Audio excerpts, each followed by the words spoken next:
guys, it's Jaya, aka That So Jaya, and I am back with another speech pathology video. So I wanted to talk to you guys. I know I have a lot of videos where I talk about my journey as a speech pathologist assistant, my journey as a contractor working in the schools, and a lot of things, but I noticed I've never broken down actually applying for your SLPA license. So I am going to say this is a pretty general video. I know that here in America we have 50 states. Some states don't even allow SLPAs. I think someone told me in Alabama you're only allowed to work as an SLPA for up to 2 years. I know some states have different provisional license.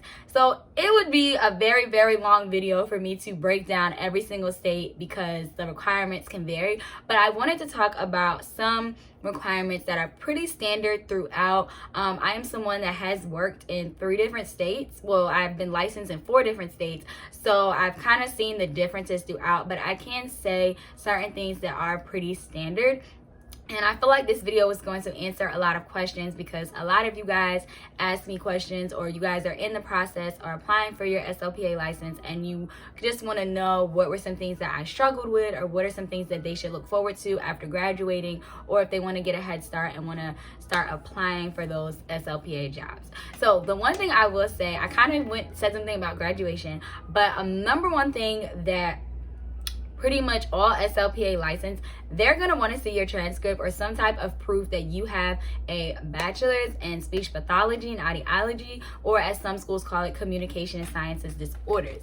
Now, I believe in the state of North Carolina, they allow you to have an associate's degree. So if your state does do that, I only know of North Carolina that does that, but there might be other states that do that, but they do want you to have some type of degree. So if you are someone that's currently in undergrad and want to work as an SLPA, I highly doubt that you'll be able to apply for your license because they like to see that you have finished all of the required courses and that they will see that you have an understanding of the field before putting you out there. Now, the next thing I will say outside of just having that degree or that transcript is clinic hours.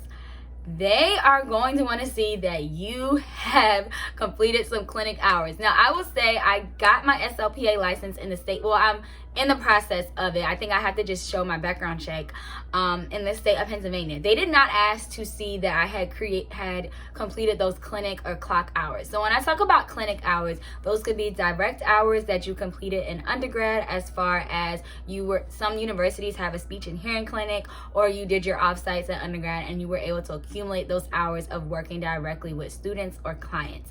Those hours could also be observation hours, where you observed a speech pathologist while in undergrad, or you watched videos and you had a clinical supervisor to sign off saying that he or she has completed the X amount of hours. Most SLPA license want you to have 100 hours. Now, that may sound like a lot, but if you are thinking about an undergraduate degree, it's not that hard to accumulate 100 hours over a course of 3 or 4 years of an undergraduate program. Now, I also worked in Massachusetts. Massachusetts only needed 20 hours to get an SLPA license. And like I said, Pennsylvania, you didn't need to specifically show a document that you had completed those hours, but you pretty much just had to show your transcript, and I think that's pretty much it. So that's why I said I feel as though the transcript and the clinic hours are very vital to when you are applying for your SLPA license. Now, another thing that I've seen a couple of states do, I only know of 2 states, but I'm pretty sure a lot of other states do that.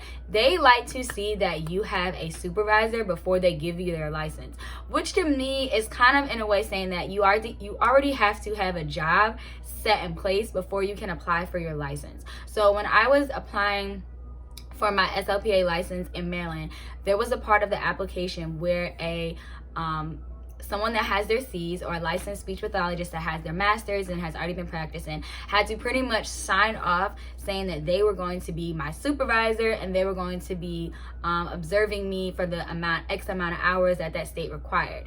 Now, of course, in order for me to find that person also had to be where I was working at. They had to also show that they also worked at that place and were going to basically take me under their wing. The state of Pennsylvania also required the same thing, where when I had got the SLPA job, I had to give my license application to whatever speech pathologist was going to be observing me, because they had to put in their information, so their ASHA number, which the one in Maryland had to do the same thing, said they know that this is someone that is licensed, they are currently have an updated license, and that they are pretty much responsible for me in a sense, as I could say. So with that being said, also always the number one thing that you're also gonna have to do is you're just gonna have to fill out an application. So the application, if you want to know how you can get your application, you can go directly to ASHA's website and look up your state, or I just kind of Google applying for a speech pathology assistant license in the state of Maryland and the state of Massachusetts, and it'll take me right directly to that state or board website. And usually it's a board website that will be for all practices. So it might be that website might cover for people that are practicing as nurses or teachers. It's just that full accreditation, and you go to your subcategory of what type of license you are applying for. When I was applying for my Pennsylvania license, it was interesting because I actually my boyfriend's name came up, and it was because he had applied for his engineering license, and I was like, oh, I forgot, this is the state website for all license and professional credential board. I'm probably saying this all wrong, but basically it was for every license that you could think of to apply to work in the field. That website was going to cover it. So another thing that a lot of licenses, they also like you do, they like you to get a background check. I think that this one is just kind of because you also have to think, if you do something that's not in the scope of practice of your license, that can also mess up your record, or if they see that you've had charges. Now, I know in the state of Maryland, they said like if you had been convicted of something, you could explain to them and they would still give you your license, but I guess they just like to know. And I feel like that's pretty standard a lot of times when it comes to applying for a license to practice law or to practice nursing. They just like to see your criminal background check, so that might also be something. Some licensings, they want you to get your thumbprints, they want you to see your background check in that state, and then they like sometimes for you to have your national background check or whatever state that you lived into prior to applying for this license. They like to see that you are cleared and don't have any criminal record. Now, like I was saying, definitely make sure you guys go to your ASHA website.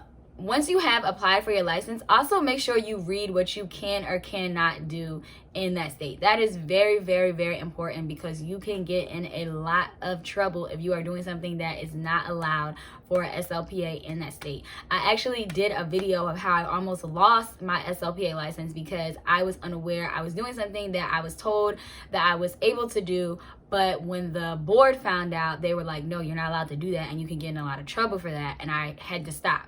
So definitely just be careful, because you don't want to mess up your speech reputation before you even get your master's, and you don't want your name to have, you don't want to have a bad name, because the speech world is very small, and especially by state. I know I go to school in South Carolina, and they tell us all the time, like, we know people in every city here, we all know each other. So if you are doing something and they find out that you went to South Carolina State, that looks bad on them, because they know a lot of the professors and things like that. It's a very small world. So just make sure that after you get your license that you are following the rules, you are following your scope of practice, because you do not want to get in trouble. Like, you love this field, you've spent all this money on a degree and on a license.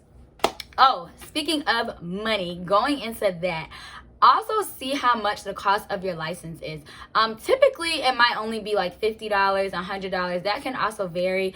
If you work with a contracting agency, they typically pay that fee for you. So that's another video that I did where I talk about the benefits of working with a contracting agency. So make sure you have that already figured out, how much your license will actually cost you. And just know how much other things will cost. Like I said, if you need a background check, if you need a drug test or any other of those type of things. I know I had to do that, but I think that was more so for the job. I don't necessarily think that was for the license I was applying to. So just also keep that in mind of how much you might have to spend in order to get licensed. So if you guys have any more questions about SLPA, just the world of speech pathology, I'm definitely gonna start a little graduate school series here now that I will be going to campus next week. You guys, I'm so ready to vlog for you. I'm gonna try to put out like weekly vlogs because I know that it's not a lot of people here on YouTube talking about speech pathology, and there's just so much to talk about, and I want to be that person that you guys can watch and kind of just see how my last year of graduate school goes. So thank you guys so much for watching, and comment down below what type of videos that you would like to see about speech pathology, or what type of things, whether it has to do with licensing, courses I've had to take, or obtaining my hours, or therapy. Anything that you guys would like to see, I would love to do a video on. So comment down below, and don't forget to like, comment, and subscribe.